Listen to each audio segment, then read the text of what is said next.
So back to the match here at hand, USC and Adamson. USC winning the first set handily. And some numbers here in terms of attacks, 13 USC, 7 at Ateneo. 4 USC in terms of blocking, 1 for Ateneo. And look at this, 5 service aces, none for Ateneo. Unforced errors very decent for both teams. Ateneo keeping it at 3, USD 2. So obviously, Ateneo actually having problems with the blocking and the attacks of UST. UST forcing Ateneo to commit those errors. Well, sa 4 block points na yon, 3 galing kay Aiza Maestro. Dalawa galing kay Tabakero. Isa galing kay Tabakero actually. Pero makikita natin good start for Ateneo, getting an offensive block right there from Sontaya. So 1-0 now for Ateneo. Tabakero. 2-0 Ateneo. The block thickens.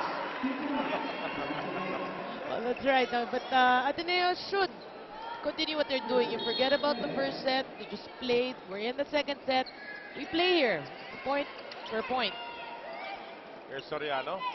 Ferrer. Back set to Acevedo, who had to use her right hand. She's left-handed. Tabakero denied there by Gretchen Ho. Tabakero one more time around. This time on the soft attack. Well, if you're denied once, you can change it by off-speed hit, which is what Angie Tabakero did in that play. So USD is on the board here in set number 2. Serve now from Rhea Di Maculangan. She had 13 consecutive serves earlier. How strange is that? Gretchen Ho ends it immediately. And showing Sontaya, this is how to go through Aiza Maizo.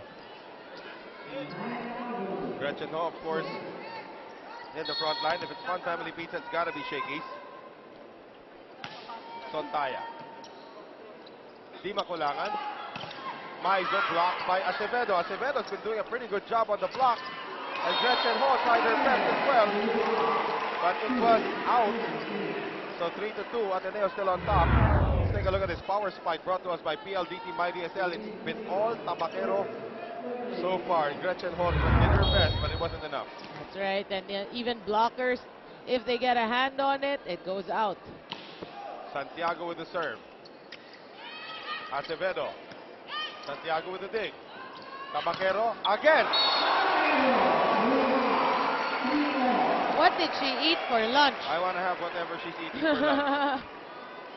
Tied at 3 right now. Tabakero still battling shoulder injuries. As you can see, she's still stretching there. Well, it doesn't seem like it. Oo, wala na yung tape sa kanyang balikat eh.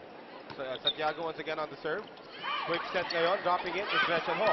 Ho attacking and finding the line. We have yet to see a very, very consistent performance from Gretchen Ho, and she's very capable of delivering that. Well, if reception is there for Ateneo, you can expect Geminea Ferrer to vary her sets, and Gretchen Ho will be the recipient of a lot of those sets.